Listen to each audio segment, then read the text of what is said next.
Now, Spalding is no different to any other town in the UK, really, when it comes to derelict buildings and eyesores. I think we've got our fair share, and one such building is the site of the old Bull and Monkey public house here on Churchgate.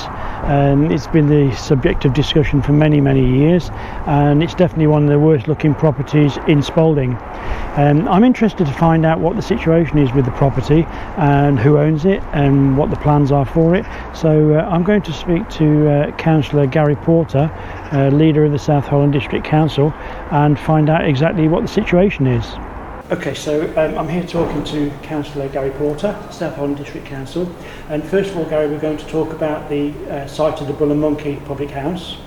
Now, the council cleaned the site up several years ago because you couldn't contact the site owners, is that correct? Yes. Yeah, the company that owns it is an offshore company, and clearly offshore companies are virtually untouchable from the UK perspective. We'd had a number of complaints about the site. It become dangerous. Manhole covers were lifted, become overgrown and insecure. So we spent taxpayers' money on cleaning the site up and putting a decent quality security fencing around it to try and minimise the chance for kids to get in there and get hurt or any of that sort of stuff. So we did spend, I think, 13 or 14 grand taxpayers' money. Okay. And was the council able to recover that funds from the owners? Eventually, through a quite long-winded judicial process, we were able to recover the funds. If I'm being brutally honest, and probably being quite candid, I would rather the landowners didn't pay us the money back, because our intention was then to force sale to recover the debt. And is there a law in place for that? If they don't maintain the site and it's a thorny in the site, can we actually compulsory purchase it? Well, it's not compulsory purchase it's to force the sale through auction. So it's the debt that you're enforcing, not the kind of destiny for the building. And because the company wasn't willing to pay what it owed us, we pursued it through the legal process, and at the 11th hour they paid us, or their solicitors paid us, before we were able to full sale at auction. But my preference would have been we full sale at auction, and then somebody, possibly the council, could have bought it to bring it back into use. That site is a valuable site with lots of planning permissions on it for different end uses. So it's not a worthless derelict site, it is a site with value. So are there currently planning applications that have been granted on the site? There was planning permissions granted on it for flats. I think that's gone now, but clearly the current climate we're in would be renewed again if somebody else brought that in as an application. And I think there was also a planning application on there for a care home that was granted. So a couple of uses, both with good value. And we've seen that the pub down the back end of that road, so it used to be called the Birds, I think, or the Hungry Horse, yes, or whatever, that one. Yep. Yes. So that was derelict, bought up privately, and redeveloped as a care home, and as a very good state-of-the-art care home. I know the owners, because they're part of a set of companies that I know from London, and in fact one of the owners is a member of the House of Lords from the Labour benches. So as far as the Bull and Monkey is concerned, are you able to confirm if the council is receiving income in terms of rates from the building at the moment? I'm not sure whether I can comment on whether the owners are paying anything, but I know you've got an FOI in that the office will work on, and the lawyers will look at that to make sure that only publicly accessible information is put out. The last thing I want to do is say something and find out that I've dropped the council in it because I've disclosed personal information. That's absolutely fair comment, yeah. We're just going back to not compulsory purchase, but the forcing of sale. Obviously the council didn't need to do that because the debt was settled in the last year. Yeah, we were unable, not didn't need to. We still wanted to, but we were unable. Yeah, and the courts are set up so that you can recover a debt, and if the debt's not recoverable, then you can pursue. But the debt was recovered at the 11th hour, and it was the 11th hour. Right, okay. So let's place a scenario that, let's say for the next 5 years, the current owners do absolutely nothing to that site and it begins to deteriorate again, and we've got to admit it's an eyesore for the local community. Yeah. Do the council have any powers whatsoever to actually compulsory purchase that or force a sale? My understanding from our legal officers is we cannot pursue it. We've raised it a number of times that that site could be part of a bigger development on that area, and it is a strategic land holding for that reason, and can we purchase it even if it's a full sale? And the answer's been no, that we can't. Right, so basically the council's hands are tied from here on. We've just got to wait for the current owners to decide what they're going to do. Or we try and get a change in the law to allow us to be able to compulsory purchase it. Because that site has got a value, the council taxpayer could stand behind doing something for it, because I am really confident we would get the council taxpayers' money back again. It's different if a site was worthless but derelict, then using council taxpayers' money to purchase it is questionable, because whether they'd get the value back for it. But on that particular site, compulsory purchase would work in our favour from the taxpayer's point of view. We'd be able to tidy the site up, and we'd be able to recover the sum of money that was involved. And moving on now to the side of the old Johnson Hospital, I'm assuming that the situation with compulsory purchase is exactly the same as the Bull and Monkey. The council don't have any course of action to take.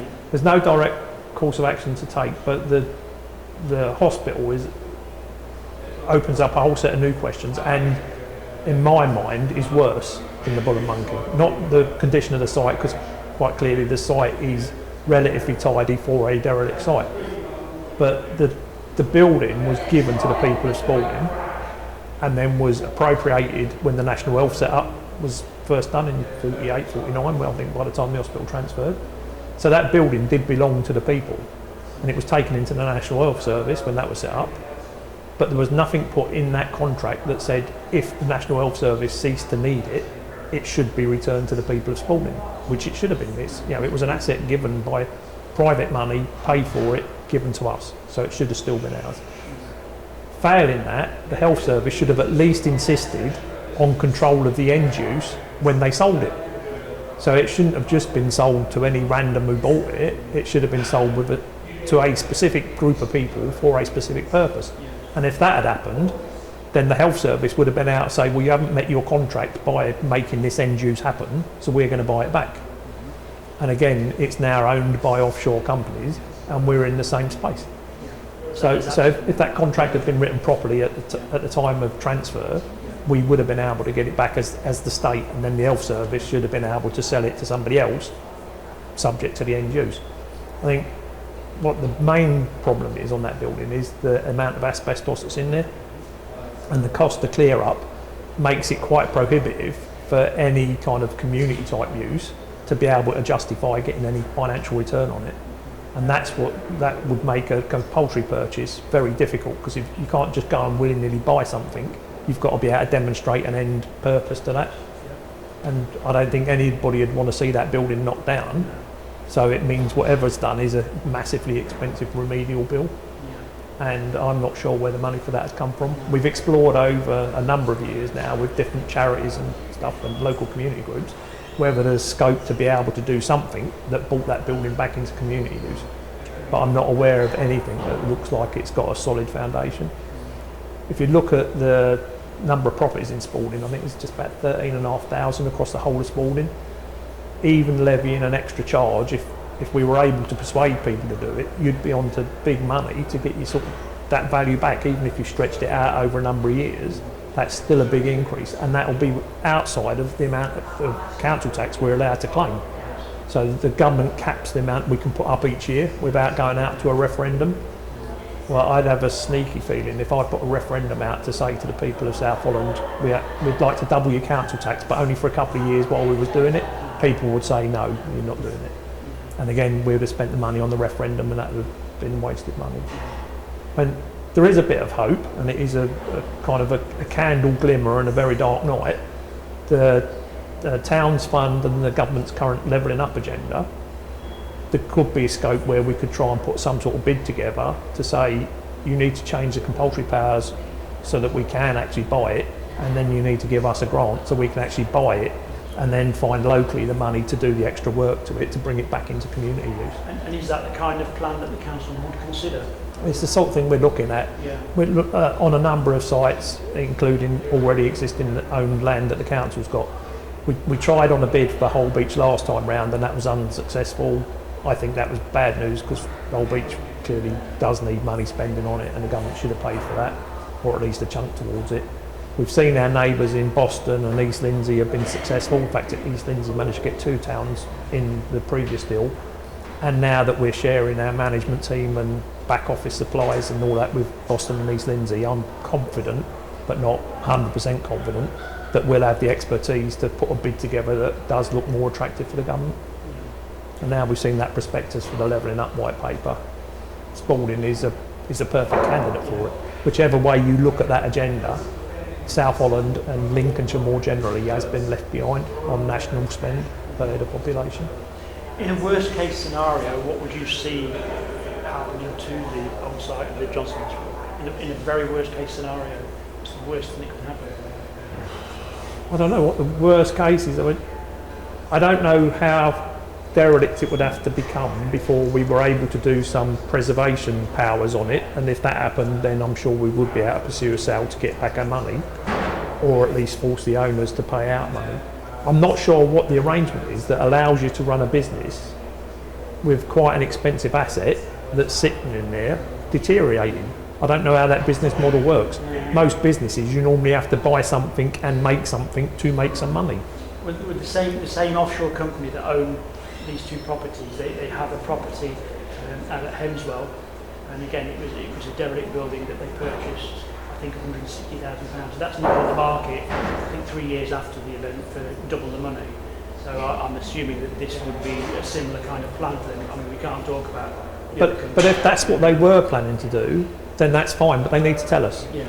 If you know, I think they paid 250 for that. If they want to double the money, that's 500. Somebody needs to come to us and say, I'm prepared to sell that building for 500. I don't know whether we'd be able to raise the money, but at least people would have a target to aim at to be able to do that.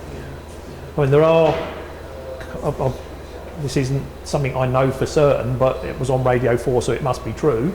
I know in some places around the world, businesses buy land like that and then do some strange timeshare sales thing, which is some sort of pyramid selling, and they make lots of money off of very vulnerable people. But I'm not aware that's happened with that site. As far as I'm aware, that site still sits completely and wholly in the ownership of an offshore company. Yeah, because it can't even be a really good advertisement for the South Holland Council, can it? Right on your doorstep, you know. Yeah, whichever way you dress it up. I mean, why are we in this building when we could be in that building? Yeah, it's down to money though. It's cost, isn't it? Well, and access to it. Access to it, yeah. But I would quite like to see maybe the council in there, and then we sell this site for redevelopment. The risk of that site being redeveloped, the only thing it would lend itself to is a very big care home, probably too big to be financially viable by the time you spend all the money on it, or to conversion to flats. And I'm not sure that number of flats all in one place, in one part of the town, would necessarily be a good thing. No.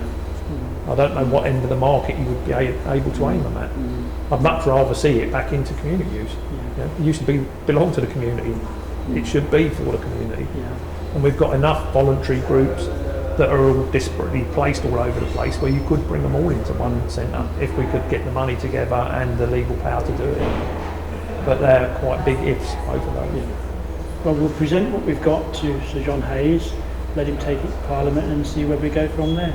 Yeah, and I know John's big on this agenda. We've spoken quite a lot about those 2 sites that you mentioned in Spalding, and the post office site, and the Bridge Hotel at Sutton Bridge.